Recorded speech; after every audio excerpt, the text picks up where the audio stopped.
America के राष्ट्रपति Donald Trump ने हाल ही में गाजा के लिए एक अंतर्राष्ट्रीय संगठन बोर्ड ऑफ पीस बनाया है। अब उन्होंने प्रधानमंत्री नरेंद्र मोदी को भी इस संगठन में शामिल होने का न्योता भी दिया है। हमास और इजरायल के बीच लंबे समय तक युद्ध होता रहा। इस युद्ध की आग में पूरा गाजा तबाह हो चुका है। इसी के बाद अब जब ट्रंप के 20 पॉइंट पीस डील के बाद दोनों देशों के बीच सीज फायर हुआ है, तब अब ये बोर्ड ऑफ पीस बनाया गया, जिसका मकसद है गाजा में शासन व्यवस्था और पुनर्निर्माण की निगरानी करना। हमास और इजरायल के बीच युद्ध साल 2023 में शुरू हुआ था। इसे लंबे समय में कई अटैक भी हुए, मिसाइल बरसाई गई, बमबारी हुई, जिसमें गाजा में कई सारी तबाही देखने को मिली। बड़ी तादाद में लोगों की मौतें भी हुई।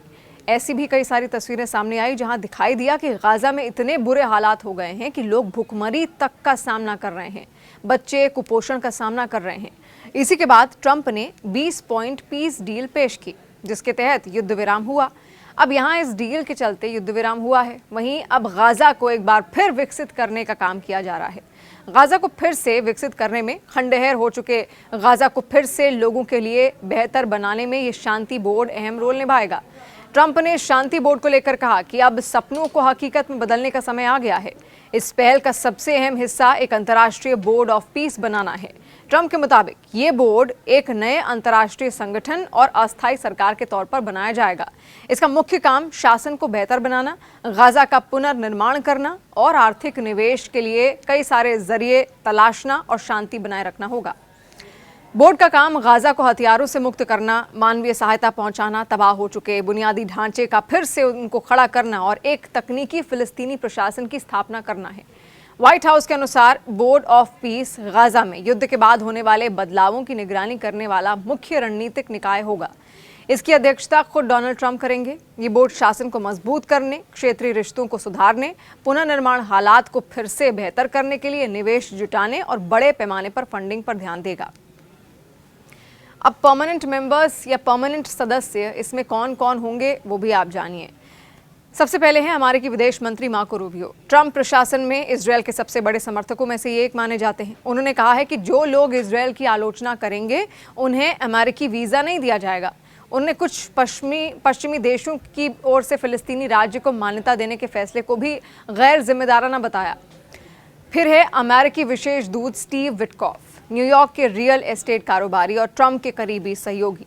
उन्हें गाजा में संघर्ष विराम वार्ता की जिम्मेदारी दी गई थी। फिर आते हैं जैरेड कुशनर, जो कि परमानेंट सदस्य हो सकते हैं इस संस्था के। ये ट्रंप के दामाद हैं और इजरायल के कट्टर समर्थक। उन्होंने पहले ही कहा था कि फिलिस्तीन खुद शासन चलाने में सक्षम नहीं है।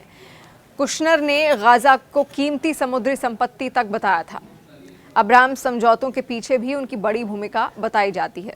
फिर आते हैं अरबपति कारोबारी mark Rowan, Apollo global management के सह संस्थापक। मीडिया रिपोर्ट्स के मुताबिक उन्होंने इजरायल में सामाजिक कार्य किए हैं और अमेरिका में इजरायल समर्थक संगठनों को फंड दिया है।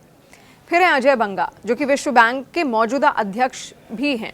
ब्रिटेन के पूर्व प्रधानमंत्री टोनी ब्लेयर भी इस लिस्ट में है। साल 1997 से 2007 तक ब्रिटेन के प्रधानमंत्री वो रहे। उन्होंने अमेरिका के नेतृत्व वाले वॉर ऑन टेरर और 2003 के इराक युद्ध का समर्थन किया था, इसीलिए क्षेत्र में उन्हें विवादित माना जाता है। फिर हैं रॉबर्ट गैब्रियल जूनियर, ट्रंप प्रशासन में उपराष्ट्रीय सुरक्षा सलाहकार भी हैं।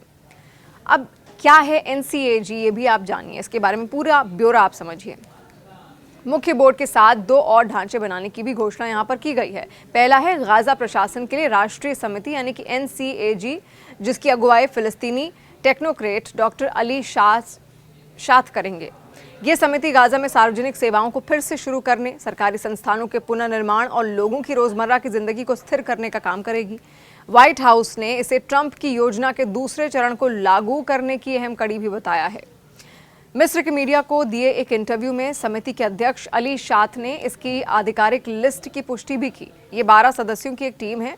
आर्थिक और व्यापार इंजीनियर ऐद अबू रमदान, इसके अलावा कृषि से जुड़े हुए अब्दुल करीम अशूर का नाम इसमें है। स्वास्थ्य से जुड़े हुए डॉक्टर ऐद यागी का नाम है। आवास और ज़मीन से जुड़े हुए इंजीनियर ओसामा अल सादावी का नाम है। न्याय के पहलू रखने वाले अदनान अबू वर्दा भी इसमें है। गृह और आंतरिक सुरक्षा को लेकर मेजर जनरल सामी नस्मान का नाम है। नगर पालिका और पानी की मजबूती को लेकर अली बरहूम का नाम है। फिर वित्त और आर्थिक स्थितियों को संभालने के लिए बशीर अल रईस का नाम है। सामाजिक मामले को स्थिर रखने के लिए हाना तराजी को इसमें शामिल किया गया है। शिक्षा के क्षेत्र को, बच्चों को पढ़ाई में मजबूती दिलाने के लिए जब्र अल दौर का नाम इसमें है। फिर दूर संचार संभालने के लिए इंजीनियर ओमर अल शमाली, मेजर जनरल सामीन असमान को आंतरिक सुरक्षा की जिम्मेदारी दी गई है, यानी पुलिस व्यवस्था उन्हीं के हाथ में होगी। इसके अलावा एक अलग गाजा एग्जीक्यूटिव बोर्ड भी बनाया जाएगा जो जमीन पर शासन व्यवस्था को लागू करने में मदद करेगा। इसमें तुर्की, कतर, मिस्र, इजरायल और यूएई के अंतर्राष्ट्रीय राजनयिक और क्षेत्रीय प्रतिनिधि शामिल होंगे। इसके साथ ही संयुक्त राष्ट्र की मानवीय प्रतिनिधि सिग्रिड काग भी इस बोर्ड में शामिल होंगी। देखिए, भारत के अलावा अर्जेंटीना, कनाडा, मिस्र, तुर्की, अल्बानिया और साइप्रस समेत कई देशों को भी इस पहल में शामिल होने का निमंत्रण मिला है। साथ ही पाकिस्तान को भी बोर्ड ऑफ पीस में शामिल होने के लिए आमंत्रित किया गया है। पाकिस्तान के विदेश मंत्रालय के प्रवक्ता ताहिर अंद्राबी ने कहा कि प्रधानमंत्री को ये न्योता मिला है। उन्होंने ये भी कहा कि पाकिस्तान गाजा में शांति और सुरक्षा के लिए किए जा रहे अंतर्राष्ट्रीय प्रयासों का समर्थन करता रहेगा। बोर्ड ऑफ पीस को लेकर एक और अहम जानकारी भी सामने आई। ब्लूमबर्ग की रिपोर्ट के मुताबिक ट्रंप प्रशासन ये चाहता है कि बोर्ड ऑफ पीस में परमानेंट सदस्य बने रहने के लिए किसी भी देश को करोड़ों रुपए चुकाने होंगे। प्रशासन ये चाहता है कि बोर्ड का स्थायी सदस्य बनने के लिए देश $1 अरब यानी कि 9,000 करोड़ रुपए का भुगतान करें, तब जाके वो परमानेंट सदस्य बन सकते हैं। बोर्ड के सदस्य देशों का ये कार्यकाल 3 साल का होगा। हालांकि अगर कोई देश चार्टर लागू होने के पहले इस साल के अंदर $1 अरब नकद देता है तो उसे स्थायी सदस्यता मिल सकती है। एक अमेरिकी अधिकारी ने सीएनबीसी को यह भी बताया कि बोर्ड में शामिल होने की कोई फीस नहीं है, लेकिन $1 अरब देने पर आप परमानेंट सदस्य बन सकते हैं। ट्रंप की गाजा नीति साफ तौर पर संयुक्त राष्ट्र को किनारे करती हुई लगती है। जो काम संयुक्त राष्ट्र को करना चाहिए या उसे आगे लाना चाहिए था, वहां ट्रंप ने यह काम कर दिया है। उनका कहना है कि ये बोर्ड उनके 20 पॉइंट प्लान का हिस्सा है, जिसे यूएन सिक्योरिटी काउंसिल ने रेजोल्यूशन 2803 के माध्यम से समर्थन दिया है। लेकिन अब दुनिया भर में उनकी शैली के बाद आरोप लगने लगे हैं कि वो यूएन जैसी संस्थाओं के महत्व को लगातार कम करने का काम कर रहे हैं। दरअसल ट्रंप प्रशासन को ये लगता है कि संयुक्त राष्ट्र वैश्विक संघर्षों को सुलझाने में विफल रहा है।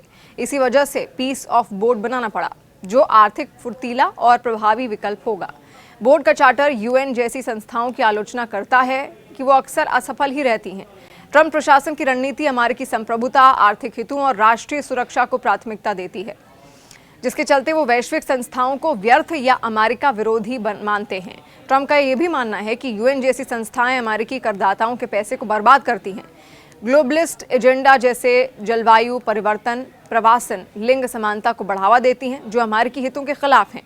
जनवरी 2026 में उन्होंने 66 अंतर्राष्ट्रीय संगठनों से अमेरिका को वापस लेने का आदेश दिया, जिसमें 31 यूएन इकाइयां शामिल हैं। वो WHO, पेरिस क्लाइमेट समझौता, संयुक्त राष्ट्र मानवाधिकार परिषद यानी कि UNHRC और संयुक्त राष्ट्र राहत एवं कार्य एजेंसी UNRWA से भी बाहर निकल चुके हैं। ट्रंप यूनाइटेड नेशंस को अक्षम, महंगा और जवाबदेही की कमी वाला मानते हैं। वो कहते हैं कि ये संस्थाएं अमेरिकी नीतियों की आलोचना करती हैं, ठोस परिणाम नहीं देती। ट्रंप का ये तर्क है कि ये संस्थाएं यूएस की स्वतंत्रता पर अतिक्रमण करती हैं। उन्होंने UNFCCC यानी कि जलवायु समझौता और IPCC जैसी एजेंसियों से निकलकर ग्लोबल गवर्नेंस को चुनौती दी है। ट्रंप वोक एजेंडा जैसे डाइवर्सिटी क्लाइमेट पॉलिसी को अमेरिकी मूल्यों के खिलाफ मानते हैं। इससे यूएन की कई एजेंसियां प्रभावित हुई हैं। ट्रंप की नीतियां वैश्विक सहयोग को कमजोर कर रही हैं, जिससे लंबे समय में मानवीय, आर्थिक और सुरक्षा संबंधी समस्याएं बढ़ सकती हैं। अगर अमेरिका ने संयुक्त राष्ट्र में फंडिंग खत्म की तो उसकी कई मुख्य एजेंसियां 30 से 40% सिकुड़ सकती हैं, जिससे 95 मिलियन लोग स्वास्थ्य सेवाओं से वंचित हो सकते हैं और 3 मिलियन से ज्यादा मौतें हो सकती हैं। शिक्षा से 23 मिलियन बच्चे प्रभावित होंगे।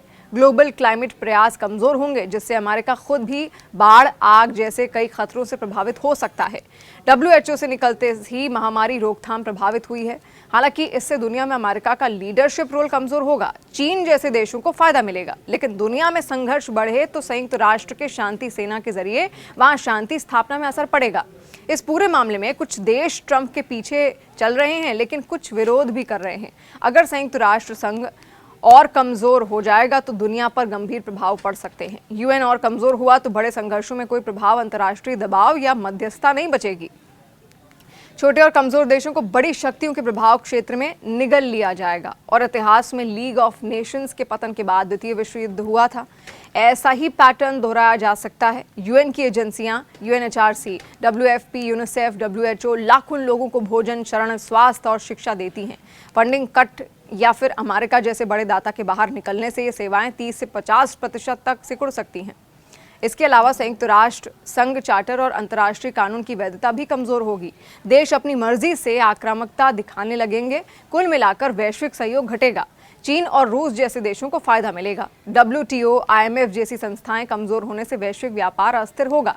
टैरिफ युद्ध बढ़ेंगे, छोटे देशों की आवाज दब जाएगी, वो क्षेत्रीय शक्तियों पर निर्भर हो जाएंगे। अमेरिका का प्रभाव भी लंबे समय में कम होगा क्योंकि वो लीडरशिप खो देगा। चीन और रूस वैकल्पिक व्यवस्थाएं बन जाएंगी। तो आपको क्या लगता है, जो ये नया ऑर्गेनाइजेशन ट्रंप खड़ा करने की कोशिश कर रहे हैं, दुनिया पर इसका क्या प्रभाव पड़ने वाला है? कमेंट सेक्शन के जरिए जरूर बताएं।